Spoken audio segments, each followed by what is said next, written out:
Hi viewers, welcome to our channel. ప్రస్తుతం మనతో పాటు సీనియర్ జర్నలిస్ట్ దామ భారత్ సార్ వారితో మాట్లాడదాం. నమస్కారం సార్.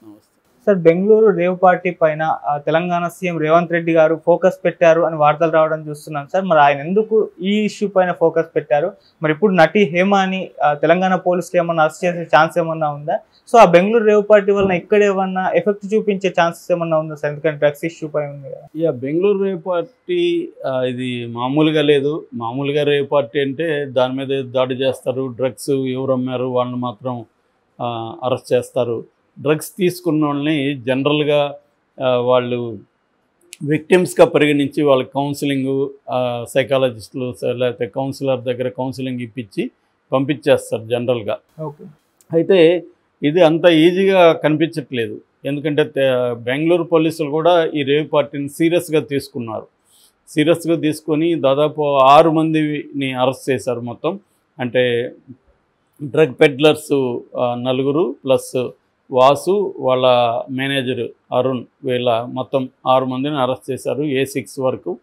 A7 ఏమో 68 మేలు, A8 ఏమో 30 ఫిమేల్. అలాగా మిగతా వాళ్ళ మీద పెట్టారు. సో వీళ్ళందరూ అయితే వెళ్ళాల్సి ఉంటుంది. ఇప్పుడు అక్కడ విచారణకి వెళ్ళాల్సి ఉంటుంది. వాళ్ళు పిలిచినప్పుడు ఒకవేళ కోర్టు వాయిదా ఉంటే కోర్టు వాయిదాకి బెంగళూరుకి వెళ్ళాల్సి ఉంటుంది. ఇవన్నీ ఉంటుంది, అంత ఈజీ అయితే కాదు. అయితే ఇప్పుడు తెలంగాణ పోలీసులు రేవంత్ రెడ్డి కూడా దీని మీద దృష్టి పెట్టాడని చెప్తున్నారు. ఇది కానీ జరిగితే మాత్రం వాళ్ళకి ఇబ్బంది అవుతుంది. ఎందుకు తెలంగాణ పోలీసులు దీని మీద దృష్టి పెట్టారు? ఈ రాష్ట్రంలో జరగలేదు, వీళ్ళకెందుకు దాని మీద అన్నప్పుడు, వీళ్ళ ఆంధ్రప్రదేశ్ మన తెలంగాణలో జరగలేదు కానీ అక్కడ పాల్గొనింది ఎవరు? 86 మంది తెలుగోళ్ళు. సో 86 మందిలో మేజర్గా సినిమా ఇండస్ట్రీ వాళ్ళు, సినిమా టీవీ ఇండస్ట్రీ వాళ్ళు. అంటే చిన్న అబ్బాయిలు అమ్మాయిలు చాలామందికి సినిమాలతోనూ సీరియల్స్తోనూ సంబంధం ఉంది. అంటే వాళ్ళు యాక్టర్స్గా వీటిలో ఉన్నారు. ముఖ్యంగా అమ్మాయిలు అయితే దాదాపు 30 మంది కూడా మ్యాక్సిమం సినిమా వాళ్ళే అని చెప్తున్నారు. అందులో హేమ ఎంతమందిని తీసుకెళ్ళింది మనకు తెలియదు, కానీ మొత్తానికి హేమ కూడా కొంతమందిని తీసుకెళ్ళిందని, మిగతా వాళ్ళు కూడా రకరకాల సర్కిల్ ద్వారా వెళ్ళారని చెబుతున్నారు. నేను మొన్న కూడా రేవ్ పార్టీ అంటే ఏందో ఇవన్నీ చెప్పాను. రేవ్ పార్టీలో ప్రధానంగా డ్రగ్స్ అండ్ సెక్స్ ఈ 2 జరుగుతుంటాయి. అందుకని కొంతమంది అమ్మాయిలను కూడా అక్కడికి తీసుకెళ్ళడం జరుగుతుంది. సో ఈ అమ్మాయిలకు కూడా ముందుగా చెప్తారు, ఇలా అంటే ఇలాంటివి ఉంటాయి, మీకు ఇంత డబ్బులు ఇస్తామని. వాళ్ళు దానికి ఓకే చేసుకొని వెళ్ళే అమ్మాయిలు ఉంటారు. ఇవాళ ఏంటంటే అమ్మాయిలకు కూడా మనకి ఫ్రీడమ్ అనేది, మన ఇష్టం వచ్చినట్టు బతకడమే ఫ్రీడమ్ అన్న దీన్ని వాళ్ళకు కూడా కల్పిస్తున్నారు. సో నిన్న కూడా మనం ఒక ఇన్సిడెంట్ చూసాం, అది వైరల్ అయింది. ఒక అబ్బాయి తెల్లారితో బీర్లు తాగుతారు కాళ్ళ దగ్గర. అబ్బాయి వారిస్తున్నా కూడా అమ్మాయి నిలవట్లేదు. బిగినింగ్లో వెళ్ళిపోమన్నారు, ఓకే సార్ మేము వెళ్ళిపోతున్నాం అని వెళ్ళిపోయింటే అసలు ఏ ఇబ్బంది లేదు. కానీ అమ్మాయి నా ఇష్టం, నా ఫ్రీడము, నేను ఇష్టం వచ్చినట్టు ఉంటాను, మిమ్మల్ని ఏమన్నా నేను చేశానా, మిమ్మల్ని డిస్టర్బ్ చేశానా అనే ఒక పిచ్చి లాజిక్ ఆర్గ్యూ చేస్తుంది. సమాజం అలా ఉండదు. నా ఇష్టం వచ్చినట్టు నేను బతుకుతానని ఎవడో ఇక్కడ అనుకునేదానికి లేదు. సో ఇక్కడ ప్రతి ఒక్కడికి కొన్ని లిమిటేషన్స్ ఉంటాయి సమాజంలో. అది వాళ్ళు అర్థం కాక గొడవ పడ్డారు. దాని వీడియో తీశారు, మంచిగా పోలీసులకు ఇచ్చారు. వాళ్ళిద్దరిని ఇప్పుడు అరెస్ట్ చేశారు. ఇప్పుడు తేడతీరుతుంది. ఫ్రీడమ్ అంటే జైలు, ఫ్రీడమ్ అంటే పోలీస్ స్టేషను, ఫ్రీడమ్ అంటే కేసులు అనే విషయం అమ్మాయికి బోధపడుతుంది. సో ఇక నెక్స్ట్ అలాంటివి చేయరు. సో ఇలా ఇక్కడ కూడా చాలామంది అమ్మాయిలు ఏంటంటే వీళ్ళకి డబ్బులు కావాలి, ఎంజాయ్మెంట్ కావాలి, తర్వాత పబ్లిక్లో ఇష్టం వచ్చినట్టు ఉండాలి, ఇవన్నీ ఫ్రీడమ్ అన్న పేరుతో కన్జ్యూమరిజం వీళ్ళని తయారు చేసింది. దీనివల్ల లా అండ్ ఆర్డర్ సిచ్యువేషన్ వస్తుంది, క్రైము పెరుగుతుంది, రకరకాల issues, social and psychological issues రకరకాలు వస్తున్నాయి. అయితే వీళ్ళు ఇప్పుడు 86 మంది అక్కడ ఉన్నారు, పైగా ఇండస్ట్రీ వాళ్ళు అక్కడ ఉన్నారు. కాబట్టి ఆల్రెడీ ఇక్కడ డ్రగ్ ప్రాబ్లం అనేది పెద్ద ఎత్తున హైదరాబాద్లో ఉంది. కేసీఆర్ ఉన్నన్ని రోజులు కూడా డ్రామాలు చేశాడు తప్ప ఆయన సీరియస్గా డ్రగ్ ప్రాబ్లం మీద ఫోకస్ చేయలే.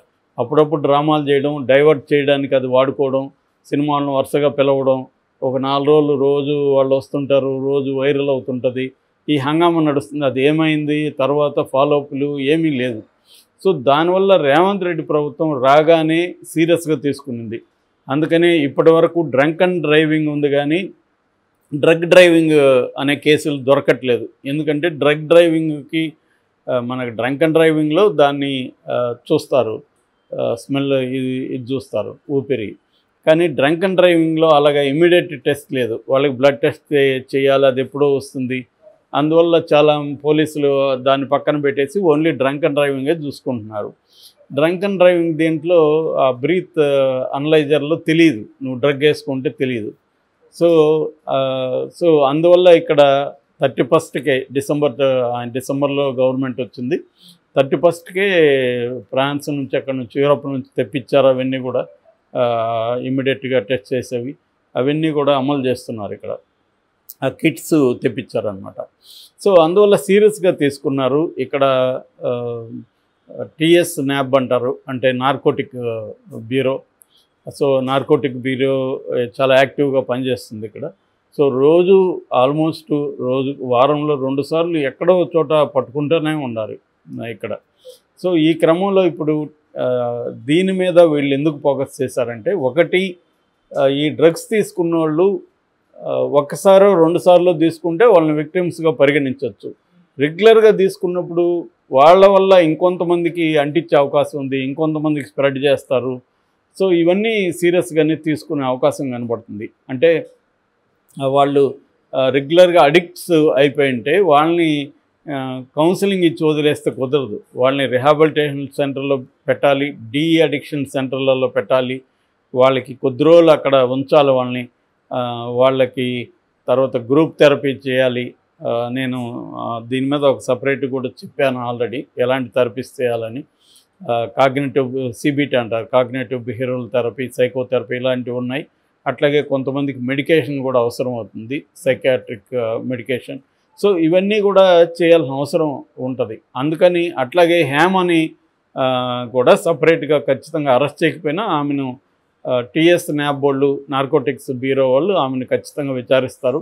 అంటే నీకు డ్రగ్స్ ఎక్కడి నుంచి వస్తున్నాయి, నువ్వు ఎప్పుడెప్పటి నుంచి వాడుతున్నావు, ఎవరెవరితో కలిసి నువ్వు డ్రగ్స్ తీసుకుంటున్నావు, సినిమా వాళ్ళు ఎవరెవరు ఉన్నారు అని మొత్తం హేమ ఫోన్లో ఉండే లిస్టు ఆల్రెడీ అక్కడ వాళ్ళు తీసుకున్నారు. ఫోన్లు తీసుకొని వాళ్ళు కూడా ఫోన్ ఇవన్నీ చేశారు. అట్లాగే వీళ్ళు కూడా హేమతో ఎవరెవరు ఉన్నారు, హేమ ఎవరెవరిని తీసుకెళ్ళింది, ఇవన్నీ కూడా హేమే కాకుండా మిగతా 86 మంది మీద కూడా వీళ్ళు విచారించే అవకాశం ఉంటుంది. అంటే అక్కడ ఎవరెవరికి ఎంత కన్జంప్షన్ చూపించింది బ్లడ్ అండ్ హెయిర్ శాంపిల్స్లో, ఎవరు ఎక్కువ తీసుకుంటున్నారు అనేది అర్థమవుతుంది కదా. ఎక్కువ తీసుకుంటున్నారంటే వాళ్ళు రెగ్యులర్గా తీసుకుంటుంటారు, అలవాటు అయింటుంది అనేది తెలిసిపోతుంది.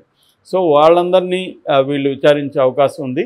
అట్లాగే అక్కడ డ్రగ్ పెడ్లర్స్ కూడా ఆంధ్ర వాళ్ళే ఎక్కువ ఉన్నారు. సో వాళ్ళను కూడా వీళ్ళు విచారిస్తారు. అక్కడ గవర్నమెంట్ పర్మిషన్ తీసుకొని పోలీసులతో అక్కడ వాళ్ళు ఈ డ్రగ్ మీకు ఎక్కడి నుంచి వచ్చింది, హైదరాబాద్లో ఏమైనా ఇంతకుముందు చేశారా, మీకు ఇక్కడ హైదరాబాద్లో ఎవరెవరికి సప్లై చేశారు, సో ఇవన్నీ కూడా చేసే అవకాశం ఉంది. ఇది ఒక ఆపర్చునిటీ అనమాట వీళ్ళకి, యాంటీ నార్కోటిక్స్ బ్యూరోలకి. ఇంత పెద్ద ఎత్తున అక్కడ దొరికారు కాబట్టి, దాని మూలాలంతా ఇక్కడే ఉన్నాయి కాబట్టి, సో వీళ్ళు ఇంట్రెస్ట్ తీసుకోవాలి. రేవంత్ రెడ్డి సీరియస్గానే ఉన్నాడని చెప్తున్నారు. సో మరి హేమ ఏం చేస్తుందో, హేమ దీంట్లో ప్రధానంగా ఇరుక్కునే అవకాశాలు కనబడుతున్నాయి. అంటే మామూలుగా అయితే హేమని కౌన్సిలింగ్ ఇచ్చి వదిలేశారు, ఏం కాదు అనేది మనం కూడా చెప్పుకున్నాం, అలాగే అనుకున్నాం. కానీ ఇప్పుడు ఈ యాంగిల్ కొత్తగా నిన్న వచ్చింది. ఈ యాంగిల్ ప్రకారం హేమని మళ్ళీ వీళ్ళు విచారిస్తారు. హేమ వల్ల ఇంకొంతమంది కూడా బయటకు వచ్చే అవకాశం కనిపిస్తుంది. ఎందుకంటే హేమ జనరల్గా డ్రగ్స్ తీసుకునే వాళ్ళు ఒంటరిగా తీసుకోరు, గ్రూప్స్గా తీసుకుంటారు. సో గ్రూప్స్గా తీసుకున్నప్పుడు అది కూడా ఒకే గ్రూప్ తీసుకోకపోవచ్చు, రోజు 4 కలిసి తీసుకోకపోవచ్చు, ఇంకొక గ్రూప్ కూడా ఉండొచ్చు.